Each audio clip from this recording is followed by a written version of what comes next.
In this video, we're going to explore the world of closed position triads, and I'm also going to show you how you can use them to create some melodic and rhythmic interest in your worship guitar playing. Now in part 1, our focus will be on simple closed position triads on string grouping 2, 3, and 4, along with some cool embellishments that you can use to add some movement and interest to these basic triads. In part 2, we'll be introducing an 8th note picked single note line that ascends up the neck to build some intensity and interest, and by the end of this video, you'll have a deeper understanding of how to use closed position triads and embellishments to create really dynamic sounding parts that add some interest to your playing. So grab your guitar and let's get started.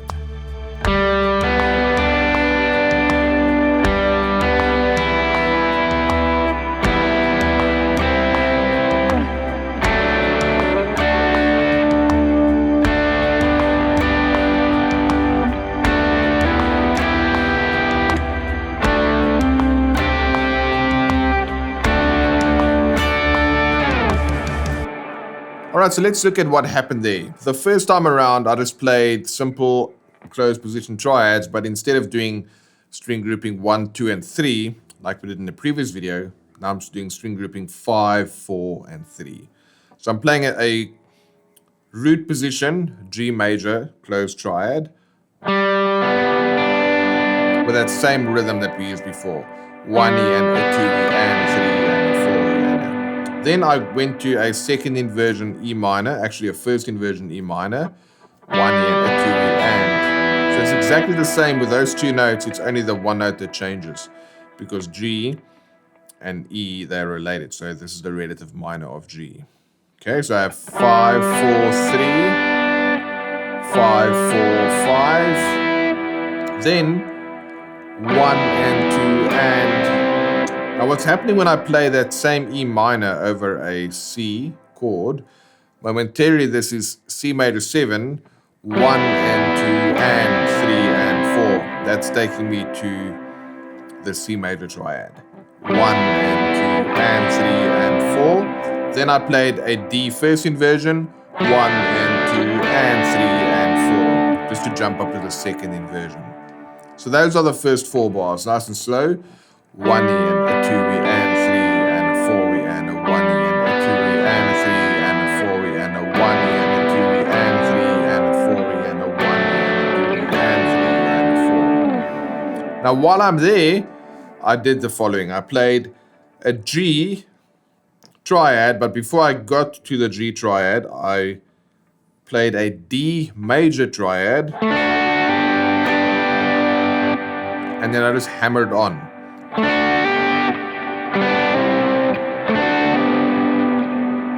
There's this cool thing that kind of mimics a pedal steel. You get a lot of this in country music. So I'm just playing. So I pick, hammer, pick. Pick, hammer, pick. And I'm hammering 2 notes. The 7 goes to 8 on the B, and the 7 goes to 9 on the D. And then exactly the same thing. I'm going from a D to an E minor. So now I've got 3 fingers hammering on. 7 to 8, 7 to 9, 7 to 9. But all at the same time. Okay, the first time, D to G, D to E minor. Then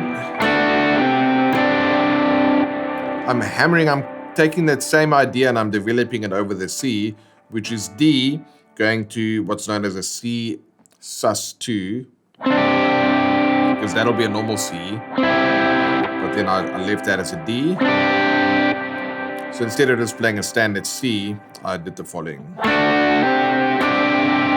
So now you can see the same idea being developed 3 times in a row. D to G, D to E minor, D to C sus2, or C sus9, whatever you want to call it, and then D, D, and then I slide down. So a normal D triad, and then so 7, 7, 10, 10, which is a power chord.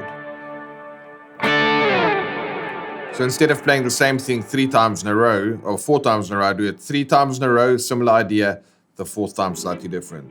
1 for the G,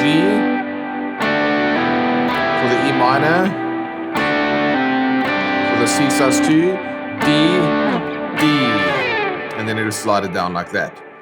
So that is how I developed the first part, making use of closed position triads alongside some hammer-ons in order to get some cool embellished sounds. All right, so with that, there was also a second guitar part, which was simply just a 8th note picked single note line. So let's go ahead and show you that part.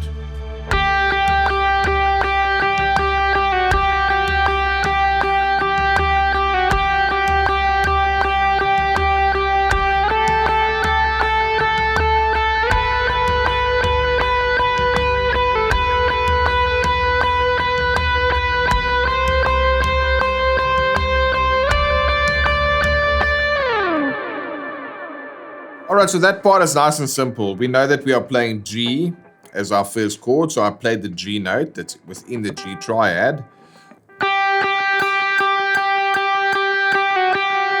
Then I had a pick, pull, pick before I go to the E minor. And I actually stay there on the G because that note is in the G as well. Sorry, that G note is in the E minor chord as well. So for G, I had 1 and 2 and 3 and 4, pick, pull, pick, 2 and 3 and 4 and a 1. And I do the same over C as well. Why? That G note is the root in the key of G. That G note, that same G note is a flat 3 over E minor. And that same G note is the 5th over C major. So I don't actually have to change it. But I do change it when we go to the D, because when I play D, the 5th is D, and I didn't want to stay on that 4th, which would have been a little bit, it just wouldn't have been a good choice, in my opinion, to stay there. So that's why, that's the only time I move it up. So for 3 of the chords, it stays on G, and then for the D chord, it goes up to the A note. So my rhythm there, 1 and 2 and 3 and 4 and a 1 and 2 for the E minor, and a 1 for the G over the C, right? And then 1 and 2 and 3 and 4 and. So I'm playing 1 and 2 and 3 and 4 and. So it's still my first beat over the D chord. I play 1 and then I slide it up 2 frets. So we call that a delayed attack. So you don't go straight into the chord tone. For the next chord, you delay your attack, which is the opposite of anticipating it. So in any case, that is the first part. I'll play it for you once more, nice and slow. 1 and 2 and 3 and 4 and a 1 over the E minor and a 1 over the C major. Delayed attack to D, 1 and 2 and 3 and 4 and. And now I want to build, so your ear just naturally goes to the B note, which is over the G chord. And the same rhythm goes 1 and 2 and 3 and 4 and a 1. But now my pick, pull, pick goes between the B and the A. And then I stay there on that B note because it's part of the E minor as well. And then a delayed attack from B to C. So 1 and 2 and 3 and 4 and, so I can get my C note that fits over the C triad. And then straight into the D note, which fits over the D triad, 1 and 2 and 3, and then I add that slide down. So can you see how your triads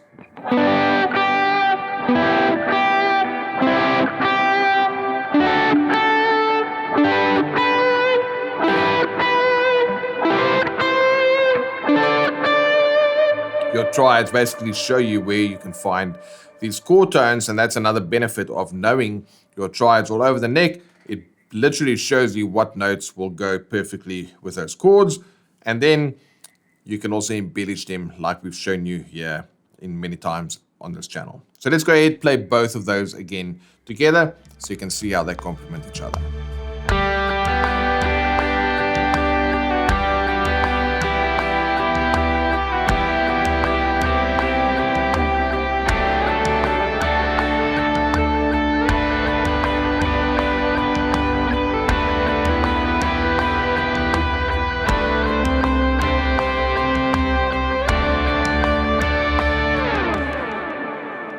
Now, as you finish watching this video, don't forget that you can grab the tabs and the tracks and get access to our special interactive videos featuring animated tabs and fretboards. All the videos in this bundle are powered with the SoundSlice technology in our Worship Guitar Skills Academy, and these living sheet music resources will really take your practice routine to the next level and make it way more effective. You'll be able to practice along with my recording using the special hybrid video and music notation player. So all you need to do is press play and then watch as the notes light up and sync up with the video.